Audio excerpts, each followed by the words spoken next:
নমস্কার, রকমারি রান্নাতে আপনাদের স্বাগত। আজকে আমি তৈরি করেছি পমফ্রেট মাছের ফ্রাই। অত্যন্ত সুস্বাদু এই ফিশ ফ্রাইগুলি গরম চা কফির সঙ্গে খেতে যেমন ভালো লাগে, তেমনি গরম ডাল ভাতের সঙ্গেও এটি খেতে দুর্দান্ত লাগে। বাচ্চারা এই পমফ্রেট ফিশ ফ্রাই খুব পছন্দ করবে। পমফ্রেট মাছের ফ্রাই বানাবার জন্য এখানে 4 পিস পমফ্রেট মাছ নিয়েছি। মাছগুলোতে এভাবে কাট লাগিয়ে পরিষ্কার করে ধুয়ে নিয়েছি।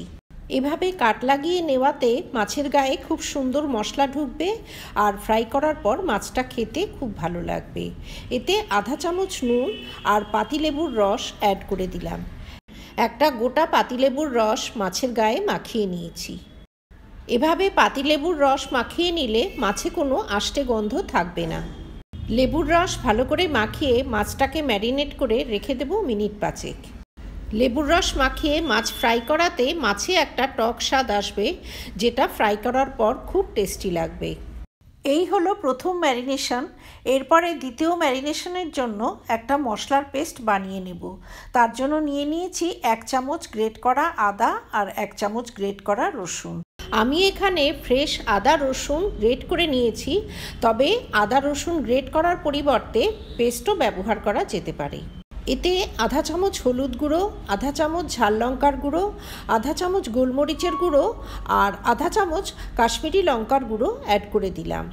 এতে 2 চামচ সাদা তেল দিয়ে মশলাটা খুব ভালো করে মেখে নেব। সমস্ত মশলা খুব ভালোভাবে মেখে নেওয়ার পর এতে কেটে ধুয়ে পরিষ্কার করে রাখা মাছগুলো অ্যাড করে দিলাম। এবারে প্রত্যেকটা মাছের গায়ে এই মশলার পেস্ট ভালোভাবে মাখিয়ে নেব। দারুণ সুস্বাদু এই পমফ্রেট মাছের ফ্রাই যে কোনো ছোটোখাটো ঘরোয়া অনুষ্ঠানে বানিয়ে ফেলা যায়। গরম চা কফির সাথেও এই পমফ্রেট ফিশ ফ্রাই দারুণ লাগে। মশলা মাখানোর সময় একটু সাবধানে মাখতে হবে, যাতে মাছের কাটার খোঁচা হাতে না লাগে। এই ফিশ ফ্রাইটিতে ম্যারিনেশন খুবই গুরুত্বপূর্ণ। প্রথম ম্যারিনেশনে নুন আর লেবুর রস মাখিয়ে 5 থেকে 10 মিনিট রেখে দিতে হবে। দ্বিতীয় ম্যারিনেশনে এভাবে মশলার পেস্ট মাখিয়ে আধ ঘন্টা রেখে দিতে হবে। এখানে একটা প্লেটে 1 কাপ মতো সুজি নিয়েছি। এবারে মশলা মাখানো মাছগুলো এই সুজিতে ভালোভাবে কোট করে নেব। মাছের 2 পিঠেই ভালোভাবে সুজি লাগিয়ে নিতে হবে। মাছটা ফ্রাই করার জন্য গ্যাসে কড়াই বসিয়ে দিয়ে দিলাম বেশ খানিকটা সাদা তেল।